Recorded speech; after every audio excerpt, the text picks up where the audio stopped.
Dear viewers अस्सलाम वालेकुम। आज हम आपके साथ वीडियो शेयर करेंगे। इस वीडियो में हम आपको रेसिपी बताएंगे चना चावल और फ्राइड थ्रेड्स की। जी, तो सबसे पहले हम चावलों की रेसिपी बताने लगे हैं, वैसे ही जैसे हम अल्हम्दुलिल्लाह बनाते हैं। तो ये हमने प्याज को लाइट सा फ्राई कर लिया है। उसके बाद हम यहाँ पर मिर्ची टमाटर काट रहे हैं। इनको हम बारीक काटें या मोटा काटें, ये आपकी मर्ज़ी होती है। तो ये काटने के बाद हमने इनको ऐड कर दिया है। इसको हमने थोड़ा थोड़ा भून लिया है।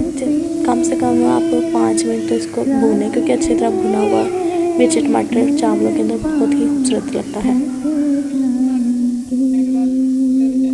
अच्छा जी, प्याज को अच्छी तरह भूनने के बाद हमने यहाँ पर नमक डाल लिया है, हस्ब ज़ायक़ा, हल्दी आधा चम्मच, बिरयानी मसाला 2 चम्मच और अचार 1 चम्मच।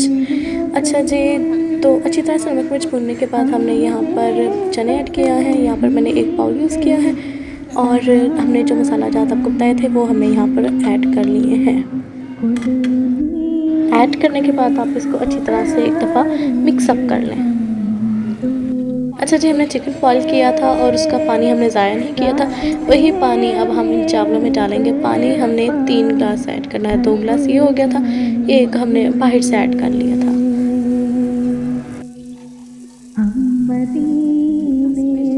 पानी डालने के बाद इसको हाई फ्लेम पर हम रख देंगे और जब पानी को बॉईल आ जाएगा फिर हम इसके अंदर चावल ऐड करेंगे। चावल हमने भिगोकर ऑलरेडी रखे हैं।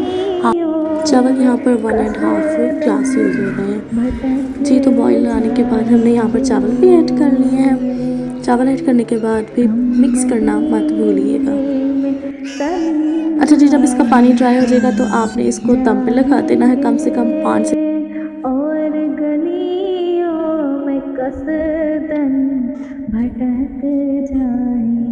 अच्छा जी, 5 मिनट के बाद हमने जो है दम को वो खोल लिया है। माशाल्लाह से चावल हमारे बनकर तैयार हैं। इनको एक दफ़ा फिर से मिक्स कर लें। चलिए अब बढ़ते हैं हम अपनी दूसरी रेसिपी की तरफ।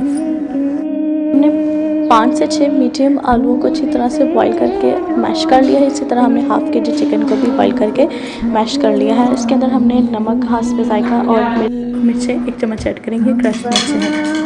अनारदाना डालने के बाद हम इसको अच्छी तरह से मिक्स कर लेंगे, ताकि कोई अगर अनमैश्ड आलू रह गया है तो वो भी अच्छी तरह से मैश हो जाए।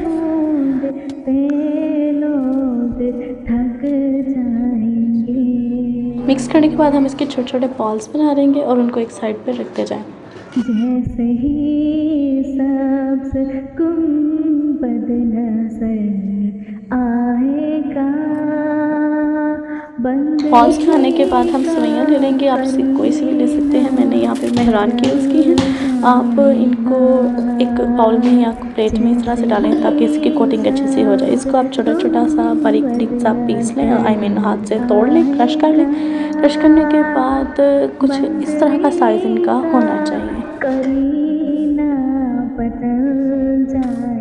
कोटिंग के लिए यहाँ पर हमने बेसन ले लिया है। बेसन के अंदर हम पानी ऐड करेंगे और इसको इतना टेक्सचर होना चाहिए ताकि बेसन आलू के ऊपर रुक जाए, ठहर जाए। इसके अंदर हमने हाफ़ टी स्पून जो है वो सॉल्ट ऐड किया है और हाफ़ ही हमने क्रश्ड रेड चिलीज ऐड कर ली है। एक दफ़ा फिर से मिक्सअप कर लेंगे।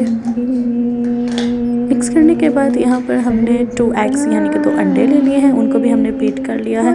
इसके अंदर हम कोई भी नमक या मिर्च ऐड नहीं करेंगे।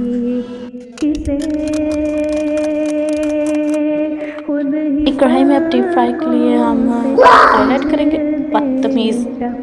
अच्छा जी, ऑयल कम से कम इतना होना चाहिए जिसके अंदर हमारी बॉल्स जो है वो अच्छी तरह से डिप हो जाएं। कोटिंग के लिए सबसे पहले हम बेसन में कोट करेंगे, उसके बाद एग एंड देन सेवइयाँ। ठीक है, यही स्टेप बार बार रिपीट होगा सबके साथ। आप यूँ करने के बाद इसको यूँ फ्राई करते जाएं। तो काम के दौरान कभी भी अपने बच्चों को मत भूलें, बच्चों को आप कैरी में डालें और साथ ही ले जाएं।